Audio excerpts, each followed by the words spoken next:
All right, today I have a Ford door lock that we need to key up to match an existing key, and it's a pretty simple job. I get, you know, I would think that most technicians would be able to handle this, but I get called out quite a bit to do it. But let me go over it a little bit. So let's see what we got in our bag. Okay, we have some instructions. I know people don't like to read the instructions, but instructions on this one actually it's pretty useful if you don't know what you're doing. Okay, there is our end cap.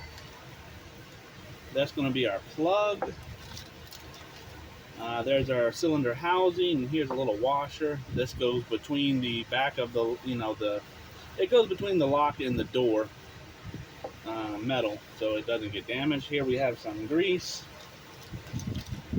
We have our wafers, which I'll go over those in a little bit. We have some more wafers. We have some more wafers. And here we have a dust cover and a couple of springs and our C-clamp or C-clip and a little pin there. Okay, we'll get into all that, what they all do. But first thing, let's take a look at our instructions, because there's a few important things in here. Okay, so for one, this is pretty nice. They tell us what our door lock needs. So we do not need position 7 and 8. We only need positions 1 through 6. And that is how Ford works. So this is a Ford 8-cut key. It's got 8 cuts on it. There's 5 different depths of cut. So we have our position 1, 2, 3, 4, 5, 6, 7, 8. That goes, from bow to tip. And then we have our depths, which goes from 1 to 5, 5 being the deepest, 1 being the shallowest. And different locks on the car use different positions. Okay, so the door locks on this particular model has 1 through 6 in the door lock. The ignition will have all 8. The trunk will have probably 3 through 8. And the glove box, if it's got one, I don't know, maybe like 4 of them. But Ford will change up. Some Fords will have positions 2 through 7 in the door. And some might even have 3 through 8 in the door. This is the most common, 1 through 6, but there are some that use other positions. So that's nice that they tell you. You can verify it, which I would recommend, by putting your key in. And we're going to look at the tip one. I see the tip one is there. And if I pull it up, I see another cut. I see another cut. So yeah, it's 1 through 6. You can also look here and kind of just judge by the depths. If you don't have a good eye and you don't trust what you're seeing, you can go here. I'm going to pick the deepest one I see, which is this last one. And I'm going to scratch it. Like I stick this in there and I'm going to scratch the metal. Okay. Oh, you couldn't even see. I'm going to go in here and I'm going to pick this last one here and I'm just going to scratch it. And then I'm going to pull this out and I can see my scratch right there. We got 1, 2, 3, 4, 5, 6. So the last one is indeed 6. So we have 1 through 6. And another nice thing the instruction has is the depths of each cut that you can use. If you have a micrometer and you can't eyeball the cuts, you can do this. I have a feeling that most people will just wing it. Now I don't have a pen, so I'm not going to write in this. I can never find my pen, so I stole my little kid's little play tablet thing here, which is actually coming very handy. So we have 1 through 6. Let's go ahead and put this down. And let's look at our key. And I'm going to try to eyeball this. And we can see we have deep cuts and shallow cuts. So this deepest one is going to be a 5. And that's position 1, 2, 3. So that's position 3 is definitely a 5. Okay, I know that. Now before it is just a hair cut, behind it. It's not very deep at all, so I know that's going to be a 4. Now keys, Ford keys, almost all keys, they have a what's called a max. And the max is the max that a cut can be from one to the other. And Ford has a max of 2. That means that you cannot have a 1 cut next to a 5. You cannot have a 2 cut next to a 5. And you can't have a 1 next to a 4. And, vice versa. So that means that if this has a max of 2, we don't even need to look at this one too much because we know that it can't be a 1. And we know that it's not a 5 or a 4. So it can only be a 2 or a 3.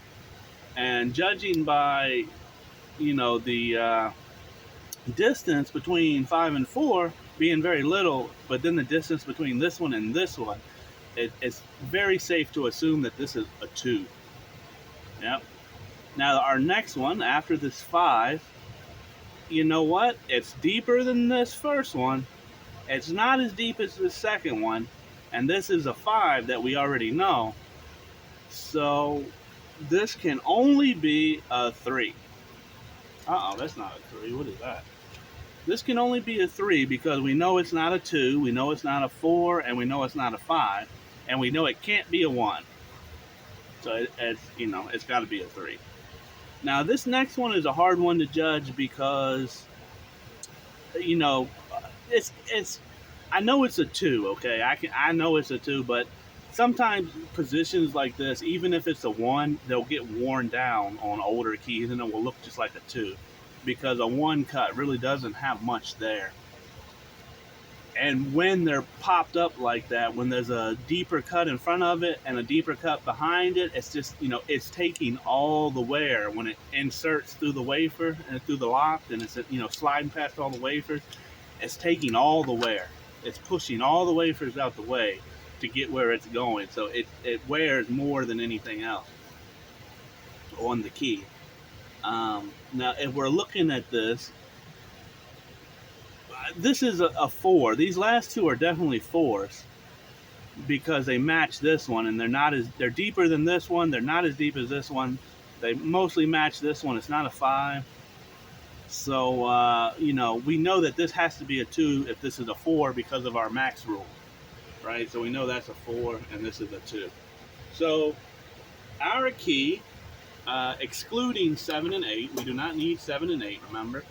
So our key is 2, 4, 5, 3, 2, 4. All right. Now, we're going to take our key, put it in our plug, make sure everything's working. Let's put it in here. We're going to turn it. It freely turns because there are no wafers to prevent it from turning. So let's change that. We need to prevent this from turning. We need to be able to lock it. So let's get the wafers that we need. Here we have a wafer 1. Okay, we don't need that. We have a 5. We do need 1 5. Let's go ahead and pull him out.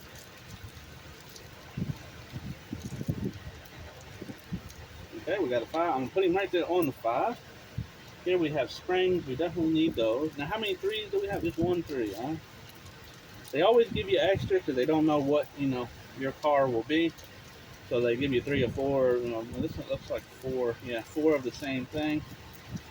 We need 2 4s. Got 4 there. Let me get 1 more. And then we have a 2 2s. All right. 2 2. 2 and a 2. All right, so we have our wafers here, and let's go over our wafer a little bit. So the way that this works is it sits in your plug, and it will sit on top of a little spring. Okay, so we have our plug. We have our shear line, which is it's the line that everything has to be even with to be able to turn in the plug. So if you look at this, you see like this inside here, and you see that edge on that. If anything is sticking past this plug and into those little cavities, it won't allow it to turn. But if everything is even with this plug, it just like completes the shape, then it will turn. So that point right there is called the shear line. Now, the way the wafer works is, like I said, it's got this little arm for the spring. Now, it has a different depth uh, and different thickness for where it sits on the key. So the deeper the cut, the more metal will be on the wafer and the less metal on the key. The shallower the cut will be the more metal on the key, the less metal on the wafer. And you can see that this is a 2 and this is a 4. And if you look at the key, you'll see more meat for 2, less meat for 4. So you see it's reversed. And by reversing it like that, that's how you bring everything to center and, you know, match the shear line. But enough flapping about that. Let's just get this done here. So let me open up the springs.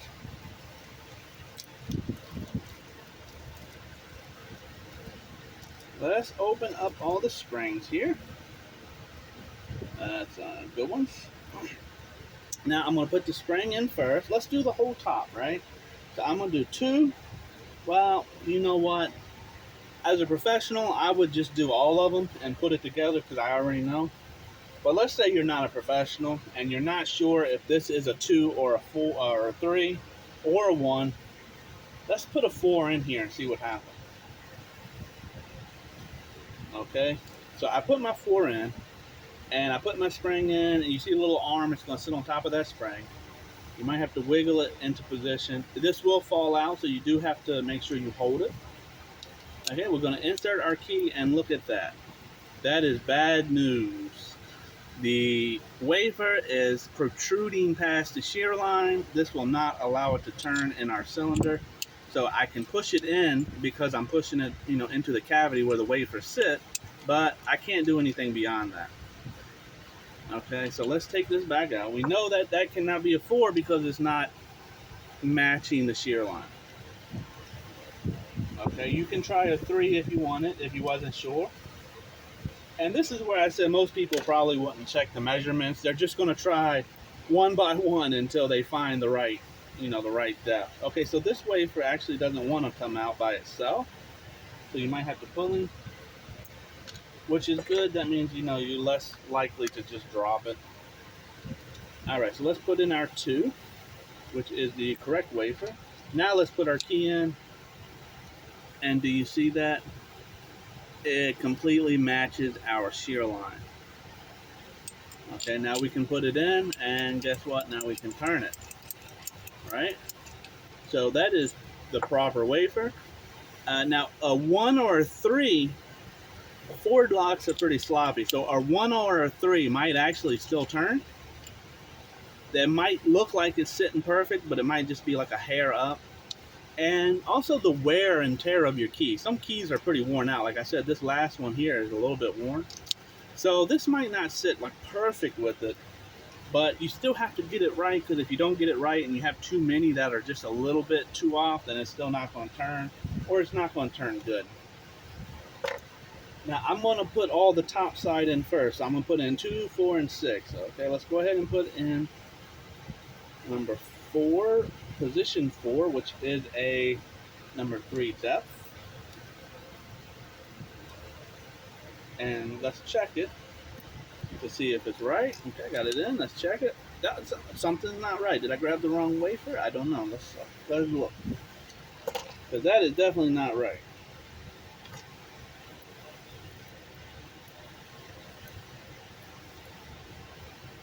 Okay, did I grab the wrong one? What is this? Is this a 3?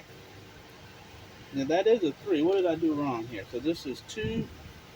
Oh, wait, I'm sorry.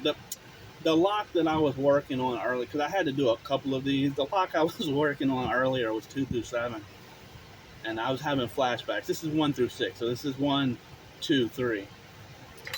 Okay, so this one should be our 5 depth, which makes more sense. Okay. And then the next one is a 5, which is our 2.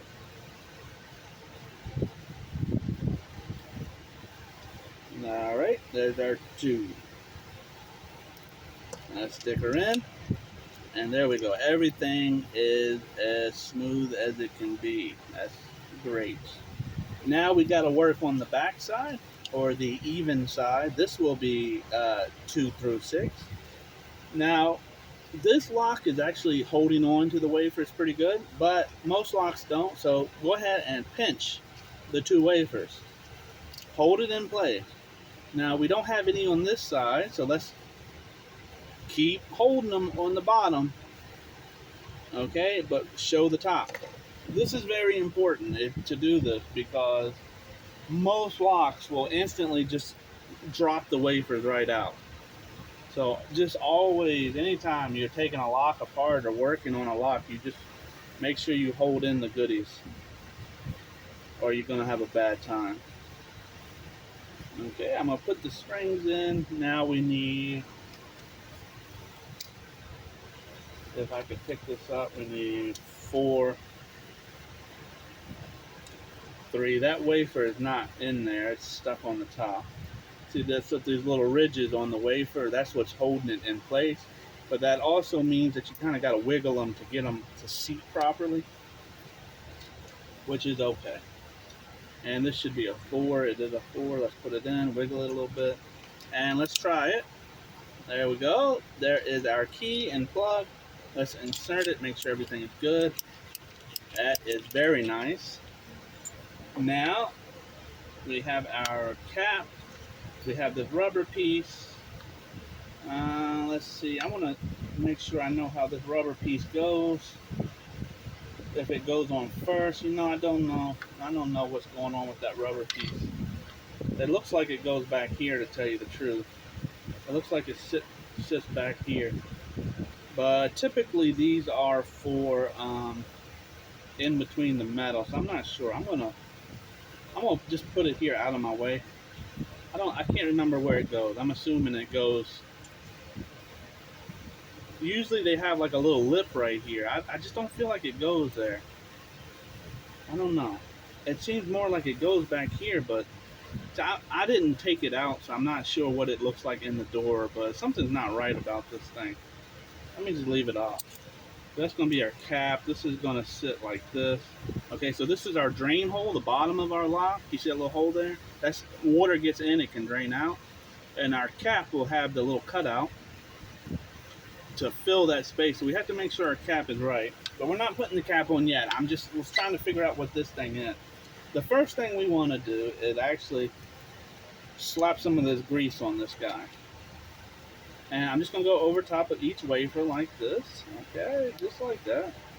And that's plenty. They give you a lot. You don't really need it. Now I'm going to insert this. And I'm going to wiggle it around some. Wiggle around some more. And just kind of spread that out nice and neat. Oh, that looks good. There's a big glob right there. I'm going to pull that out a little bit. Okay. That is nice. You don't need to put the whole thing in there. Just a little bit. And in fact, you don't even have to do this. I don't typically use grease. I typically use Teflon. But I'm going to go ahead and use the grease anyway. But here is the rest of our stuff. So we have our C-clamp, or C-clip, whatever you want to call it. We got our dust shield. Let's pull this out. Now this can still come out, so you have to be careful. It will slide right out if you let it.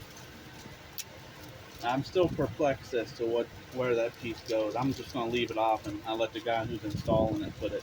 I know it's to go between two metals. I mean, that's either the painted part of the door or the inside of the door, or where the cylinder maybe goes into a handle or something. I'm not sure, but let's move on. So this spring definitely goes here. These typically go, this is a weird, this piece doesn't look like it goes to this lock, and it doesn't. I'm not sure why they give me that piece.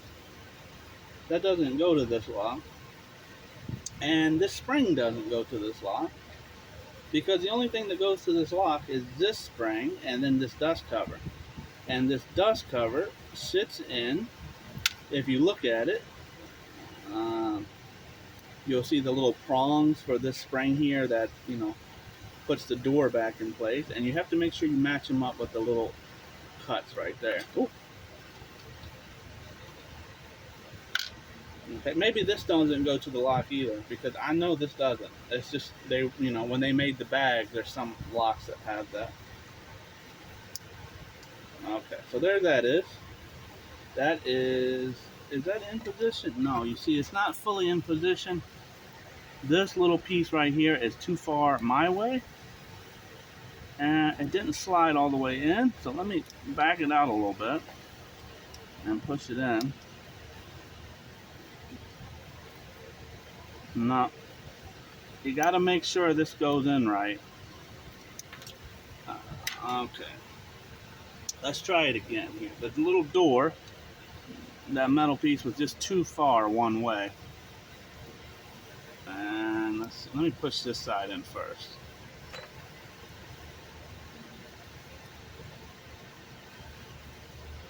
I'm kind of sweaty and everything is slipping and sliding on me. There we go. Now it's perfect. So now it sits in there like it's supposed to. All right, now this is our cap. We're just going to put the cap on it now.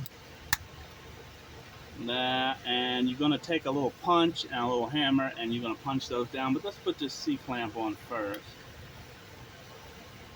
The C-clip, well, it's not a clamp, I'm sorry. A C-clip will prevent it from, you know, coming apart. And this is a rinky-dinky lock. I like the other one better. I might use the other video. But there we go. There we go. So there's the C-clamp in place.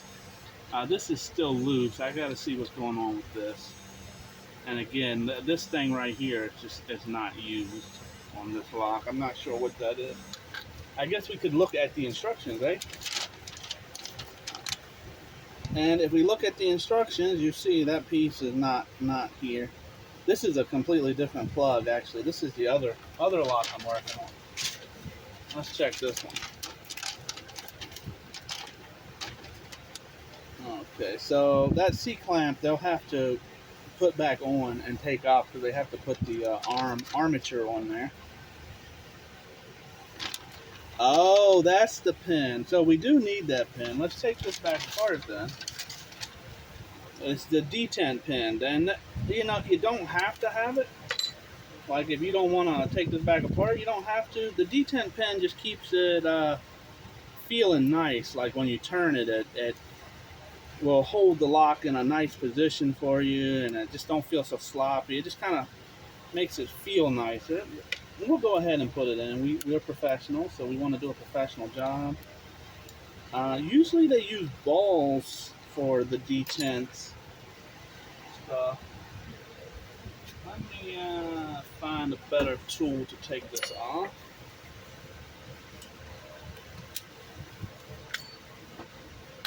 Alright, so I'm going to put my key in there so it's easier to pull out. Oh, I see. It goes right here. And that's actually not the detent pin. That's the push on the plug.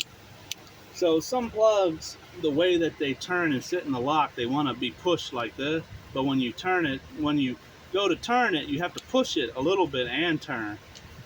I see. This is not typical of the Ford locks on this style. I don't remember seeing that. This is really common on the older styles for sure. Okay, there we go. That's just pushing the plug down. Now we want to put our cap back on there. And, you know, with our cap on there, we don't need to put I might not put the C-clip back on because the technician's going to have to do it. Well, I don't want to lose it, so I better put it back on there. But let me hammer down. Let me hammer down these guys. So this thing, let me see if I have my automatic punch. But I haven't seen in years. My automatic punch in years. Oh, here it is. I haven't used it in a year, I should say. It barely works anymore.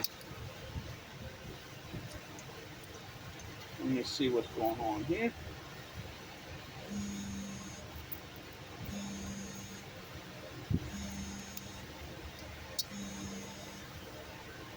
this is a automatic punch. It's supposed to push down and then it's supposed to punch itself. So you don't have to use a hammer. And you know, it was really nice for like if you're starting to drill. There it goes, see that? And it started me a little hole, but it works great for locksmithing in general.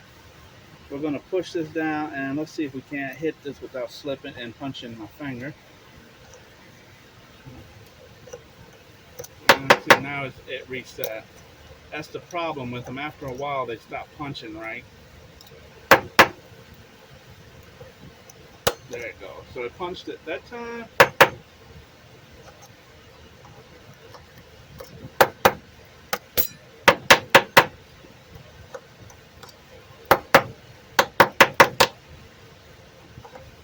It's like the more you use it, the less good it does. I've loosened it a little bit. Now that was horrible. I think my spring in the tip is going bad is the problem. That's a good one. Gonna do these last two here. Probably would have been better just to use a hammer.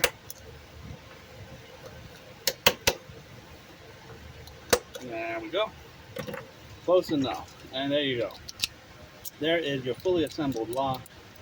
I'm going to put this on there, even though this has to come back off later, to put the lock actuator on there. But you know, that's the technician's job. This is done. My work is complete, and if you needed to key up a door lock, I hope that helped.